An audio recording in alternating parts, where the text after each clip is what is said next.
How is it? My name is Teacher Sanga Shadrach from Edukea Company. For today, we are going to start with the topic which is map reading, specifically in the subtopic which is gradient. But remember that this is the topic which we are still progressing with it. So for today, we are going to start about the gradient and settlement, climate and the vegetation. First of all, we have to start with the gradient.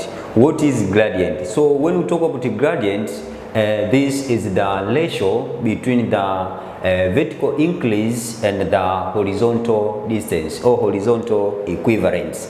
This means that when we talk about the ratio between this vertical increase and the horizontal equivalence, means that the gradient means the slope. So when you talk about the slope, we have to consider the vertical increase and also horizontally. So that is about what gradients. And also there is a formula here. So when you talk about the gradient, I told you that we talk about the vertical increase and the horizontal distance, or called as the horizontal equivalent. But also we have to know what is vertical increase. So how could we get this vertical increase? So vertical increase, this means that we take the highest contour in the given sheet map and we minus the lowest contour. So in short, we can say that this is highest contour and lowest contour. So like this. So this is what vertical increase. So vertical increase is being obtained by taking highest contour minus lowest contour. So that is talk about vertical increase. You have to remember that these gradients we get specifically from the map. So you have been given the sheet map and you are required to find a gradient from one point to another point. So what are the first procedure? I told you that you have to understand the formula, and the formula is vertical increase over horizontal distance. The vertical increase, how could we get the vertical increase? The vertical increase you get by what? By taking the highest contour. Maybe you are being given to find the distance from this point to this point. So those contour which are closing this the point that is passing, the point where there is passing. So that is, you have to check out which is the highest contour and check out the lowest contour. Then after you minus, you get the vertical increase. But also we come to the horizontal distance. Horizontal distance, we get the distance from that point that you are trying to find that gradient to another point. So that distance between those 2 points, that is called as a horizontal distance, or called as a horizontal equivalent. So that is all about the formula on how to define gradients. An example. Here there is an example. If highest contour is 600 meter and lowest contour is 200 meter, and the distance between one point and another is 4 centimeter. So you are required to find the gradient. That is, so I told you that the formula is vertical increase over horizontal equivalent. So here gradient equals to vertical increase. I told you that it means that highest contour minus lowest contour. So we take the highest contour, we minus this one is the lowest contour. So highest contour is 600, this is 200. When we minus, we go what? We get this one minus this one, we get 400. We get 400 meter. Then also when we come to the horizontal distance we have already given to the question. Distance is what? 4 centimeter. So here it is 4 meter after being minus with what? With this called as the highest contour and the lowest contour. So from here we take this one, then we divide it with this one. So before dividing it, you have to remember that this one is what is difference what? SI unit. This is meter and this is centimeter. So I have to change among of this in order to be what? To be equal, because the gradient does not having the SI unit. So that is all, we have to change one of it in order to have similar SI unit. So change 4 centimeter to kilometer according to the scale, then to meter. So you have to change this 4 centimeter into what? Kilometer. So when we change this, we change according to the scale given to the given map. As I told you that this is being found in the sheet map. You are required to find that gradient in the sheet map. Yes. So we take 1 kilometer equals to what? This almost 100,000 centimeter. And how about this 50,000 centimeter as a scale being used? So we change here this and this, this and this. So 1 kilometer times this one, we get what? 50,000 centimeter kilometer. But this and this, we get what? 100,000 what? Centimeter x. This times this. Then after that, you have to remain with x. We divide by 100,000 centimeter and also these sides. But this side will be cancelled. This and this will remain with what?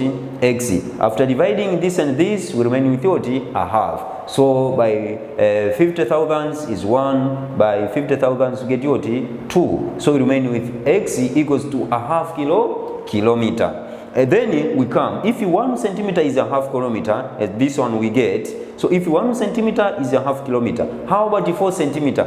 You have to remember that I told you that we have to change this 4 centimeter to what? To kilometer, but we change according to the scale of the given what? Of the given from the map. So 1 centimeter is equal to a half kilometer. So how about this 4 as a given from the map, which is distance between those 2 points? So 1 centimeter is this one. 4 centimeter will be we close multiplication. This times this, we get 1 centimeter x. This times this, this we get as a 2 centimeter because this one will be 4 over 2. Then when we divide, we get 2 centimeter as it is what? Kilometer. Then we divide by 1 centimeter, 1 centimeter. This and this, we get what? Remaining x, but this and this remain what? 2 kilometer. So this one is what? 2 kilometer according to this instruction. Change 4 centimeter to kilometer. We have already changed it to kilometer according to the scale from the given what? Map. Then we come again to these points. 1 kilometer is equals to, so we have to change to what? To meter again. We have already changed it to what? To kilometer. Already changed it to what? To kilometer. So we have to change it to what? To meter again. So 1 kilometer is equal to 1,000 meter. This one is according to that formula. 1 kilometer equals to what? 1,000 meter. So how about this 2 kilometer? 2 kilometer, we close multiplication. This and this, you get this one. This and this, you get this one, 2,000 kilometer, but it is meter. We divide by 1 kilometer both sides. Then this and this will be cancelled. Remain what? X equals 2. This and this is being cancelled. So this divided by this one, we get what? 2,000 meter. So here we are having 2,000 what? 2,000 meter. So this 2,000 meter is from what? This 40 centimeter. We have changed it to the kilometer according to the scale, and also we change it to what? To meter, is in order to make the similarities with what? Above with above with this unit, that is what? Meter. So gradient equals to this one is 4. This one is 4 meter. 4 meter, 400 meter, we divide by what? This one. So here we get after minus 600 meter minus 200 meter. So we get 400 meter and not 200. So after we divide this and this, meter will be cancelled. Then 20 is being cancelled. So by 4 it is 1. By 4 it is what? 5. It is 5. So here gradient is 1 in what? 1 in 5. So this is all about what? How to calculate the gradient. So here why I write 1 in 5. So the answer of gradient is being given by two by two answers. First of all, here above the ratio, which is the number which is above, we have to get 1. We have to get what? 1. But below, this is numerator, this is denominator. So numerator, make sure that is 1. But denominator, any number. So the answer is being written like this one. 1 in something. So here it is 1 in what? In 5. So this is all how to calculate what? The gradient. So you have to make the little revisions in order to understand well. So here is the end of what? Of those basic calculation from area, distance, and what? And the gradient. So let's jump to another sub topic, which is what? Settlement. And all these are found on the sheet map. Okay, so when we talk about the settlement, what is the settlement? Settlements, this we talk about is the place or an area whereby human beings live and conduct the different sort of activities, or an area where man live and conduct different sort of activities. So an example of the activities, it may be trade, it may be agriculture, or tourism, or pastoralism, whatever. So the area where the human being live and conduct those activities, daily activities, this area or that area, we call it what? We call it a settlement. And this settlement is being influenced by different factors. So when the area there is a settlement of the people, there is living, there is house of the people, you have to understand that that area there is factors which made those people to be there. An example, among of the factors, it may be good social services. So factors that influence the establishment of the settlement is what? First point is good social services. So when we talk about the good social services, it means what? It means that the area is having what? Is having the maybe hospital, which is very good, which is good in order to save the people. Also maybe there is water services. Also maybe there is what? There is security. Maybe there is good infrastructure. Maybe there is electricity. So this area which having the good social services. An example like that I told you that like security. So the area is mostly attractive to the people to establish what? To establish what? Settlement. So that is all about what? The first point. But the second point is maybe it is a political stability, not instability, political stability. So this means that an area there is no civil wars, there is no conflict. So the people is dominantly right to settle in that area and conduct their activities. So an example for that day is you are having the misunderstanding between different countries. So that area where there is misunderstanding, it is impossible for the people to go and settle at that area. So that is all about. And also another point, it is maybe the fertility soil of that area. When we talk about the fertility soil, it means that that area is having the nutrients in order to support the plant growth. So if there is nutrients or there is fertility soil or good soil for cultivation activities, the people dominate there. The people shift or migrate to that area. So why so? Because it means that that area there will be what? An availability of the food. So the people like to settle at that what? At that area. So that is about what we are about to look the factors which can influence the settlement of the of the given area. Also, out of this, maybe we can talk about what? We can talk about the there is maybe good infrastructure, simple points, and also maybe there is good governance, and also maybe there is good policies, and also maybe there is what? There is maybe attractive climatic condition. That is the big points. Attractive climatic conditions is mostly attract people to settle at the given area. Maybe take an example. There is some people from outside the country. They like the climatic condition of Tanzania, so they try to come in Tanzania frequently. They try that they come for tourism activities, but the reason is what? Because of our unique climatic conditions. Sometimes there is hot and sometimes there is cold. So these attract most of the people to settle at the certain area. So that is, we talk about what? Factors which influence the people to establish a certain what? A certain settlement at the given what? At the given area. An example, I can talk about Dar es Salaam. Dar es Salaam is among of the cities that influence a lot of the people, high number of the people to settle there. So what are the reasons? Because there is trading activities. The people go there in order to conduct the different activities, but also because of their climatic condition, it influences the people to settle there. So that is all about what are the things can influence the people to establish a certain settlement at the given area. Let's come to the types of settlement. Out of these factors, so those factors influence the people to be there. But before come to these types of the settlement, I can summarize those factors. There is a pull factor and the push factor. Altogether, pull factor and the push factor, which influence the people to be there. Other people being pushed to go there, but other people is being pulled to be at the certain area. So let's come directly to the types of settlement. Settlement is being classified into two types. But most of the people is being confused. They make a misunderstanding for that types.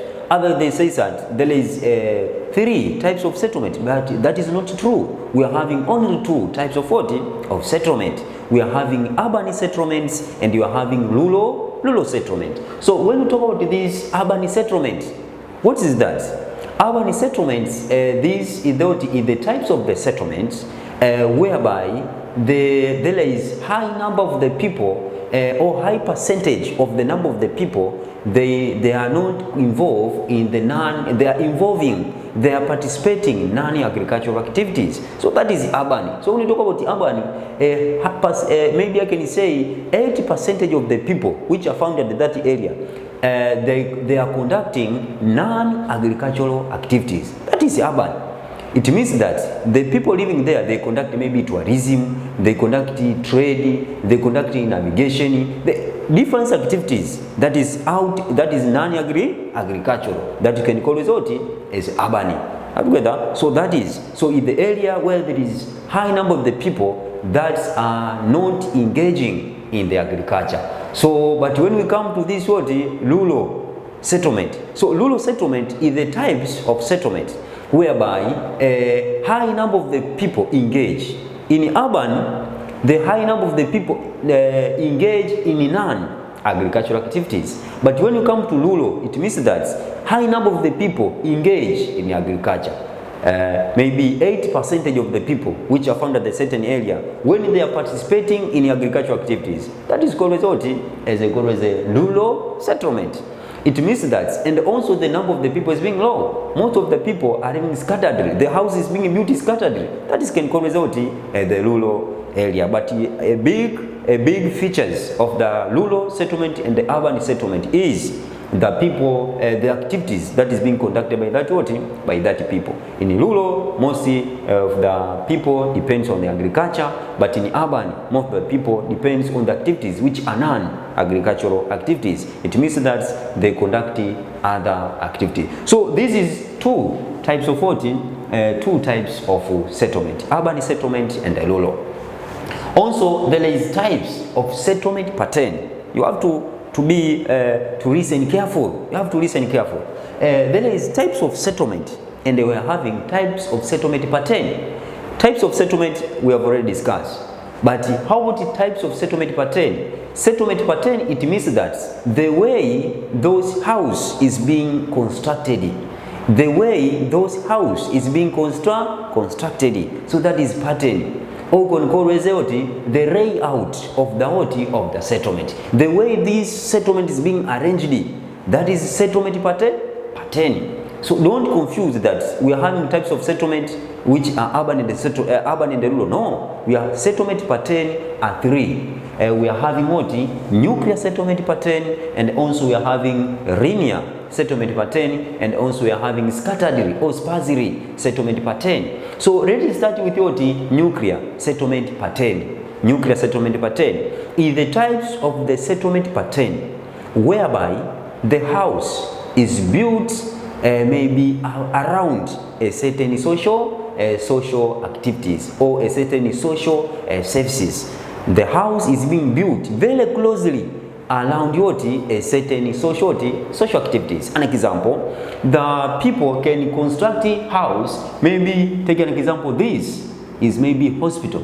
This is hospital. So the people, they built the house around the hospital. Maybe this is the what? Market. The people built very closely around this what? Market. Also maybe this is the what? Is the maybe any types of the social services. The people built their house very closely around given social services. So that is what? Nuclear settlement pattern. So that is the real, or it is similar to that called as a nuclear, especially for those who are taking biology. They know how nuclear is being, how the structure of the nuclear. That is, so even in geography, we study that is nuclear settlement pattern. The house is being constructed around a certain social services. Example, around the hospital, the people built their house. Maybe around what? Around the maybe water services. The people built their house around what? These water services. So this is called what? The nuclear settlement pattern. So even in your sheet map, or the map that you have given to identify the types of the settlement, you have to check if there is things like that. So this shows there is what? Nuclear. The second types of the settlement pattern is what? Linear settlement pattern. So what is linear settlement pattern? Is the types of the settlement pattern whereby the house is built along the elongated physical features. The house is built along the elongated physical features. When we talk about these elongated physical features, I told you that this means the features which along, like railway, like roads, like coastal. So the people built their house along the coastal. The people built their house along the roads, or the people built their house along the river. So that is all called as elongated physical features. So when the people built along this way, along the maybe the road or along the railway, so this you call result as a linear settlement pattern. An example here. So this maybe is what? Is the river. So this is the river, and the people built their house along what? Along this river, like this one. So this is what you call as a linear settlement what? Linear settlement pattern. So this is the types whereby the house is built along a given features, maybe river, maybe road, maybe railway, maybe coastal. So the people are built along these features. So this you call result. So even in the map, you have to check out if there is a river and there is a house along this river. You have to tell that you have to answer the question that it is what? Linear settlement pattern.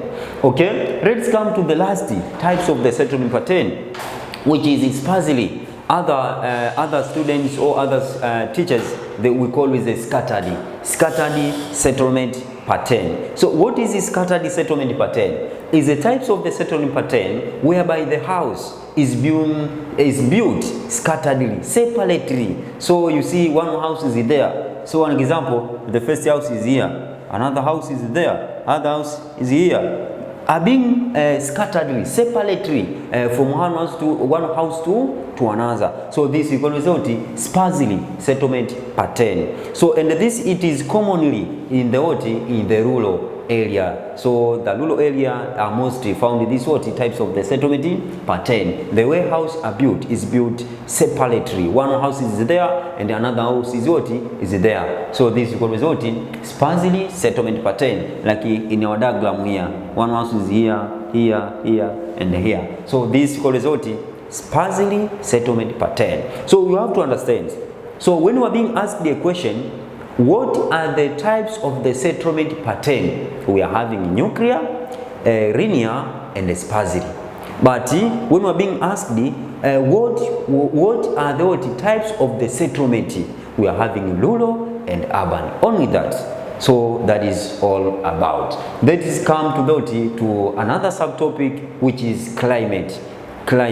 When we talk about the climate, I told you that is the climatic condition recorded for a short period of time. No, it's not for a short. It is weather for a short period. But when you talk about the climate, the types of the conditions of atmospheric conditions, but it is recorded for a long period of time.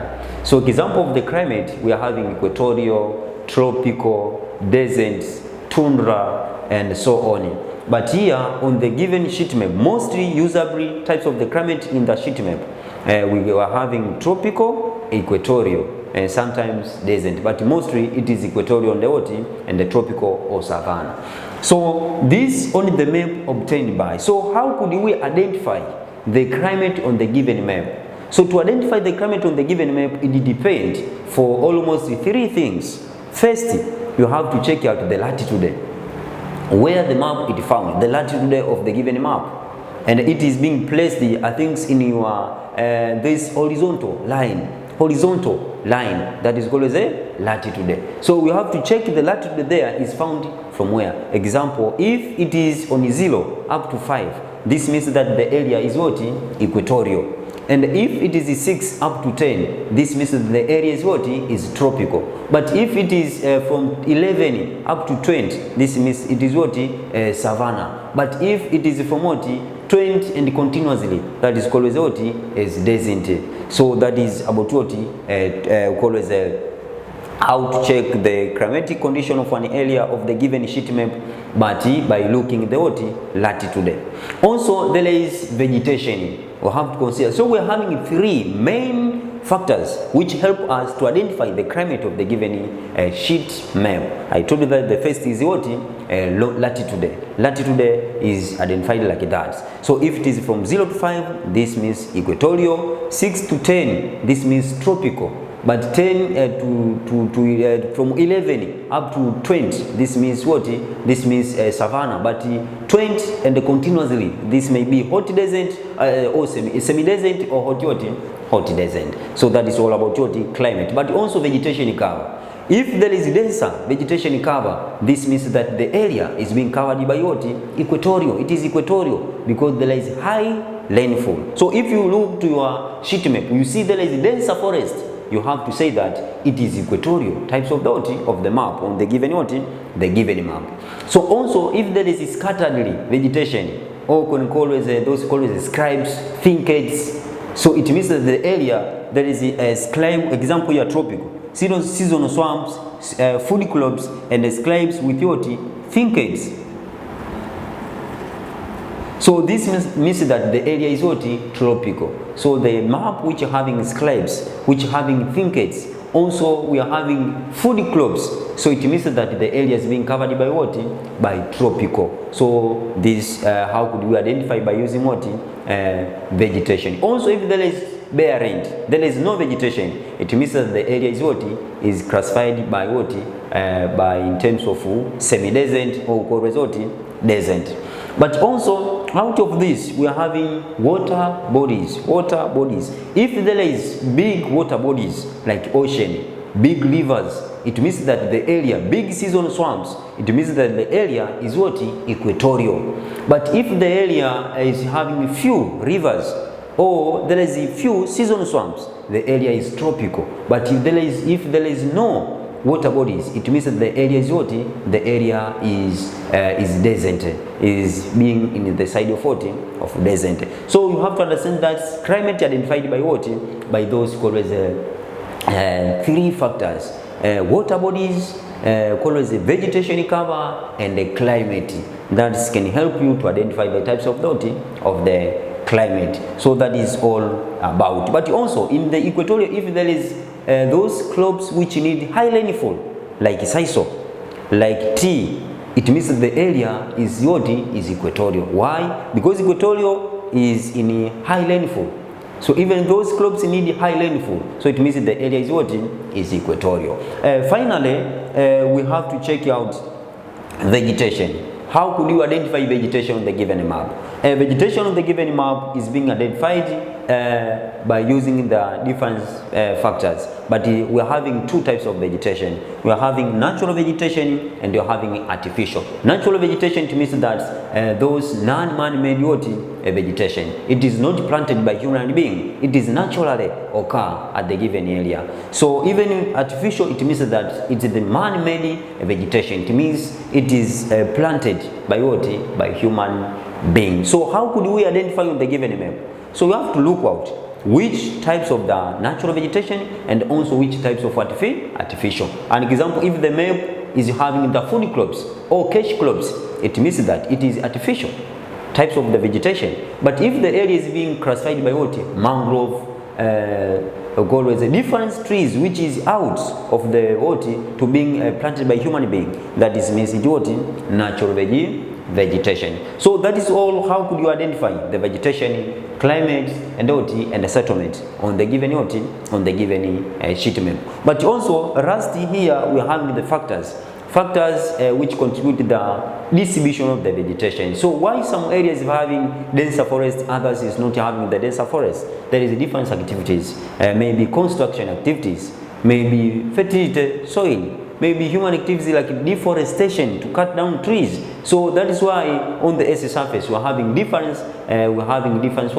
distributions of the vegetation. So other area having denser forest and other area having non-denser forest, and other area there is no vegetation. So this means that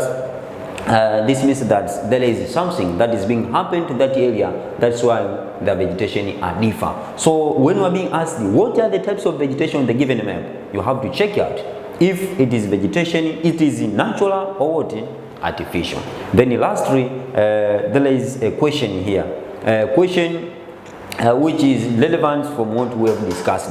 The question is, find the gradient as if highest contour is this one and the lowest contour is this one, and the horizontal equivalent is 4.5 centimeter. But when you talk about horizontal equivalence, I told you that as like what?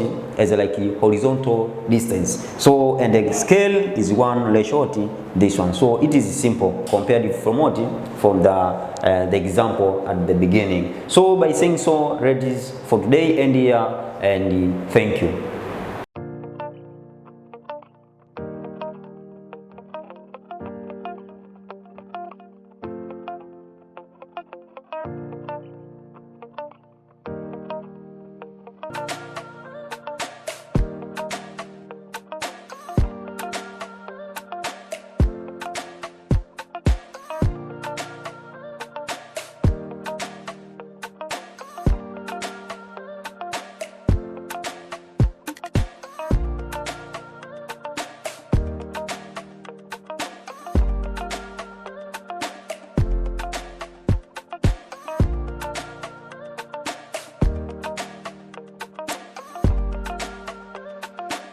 Purchase your tracks today.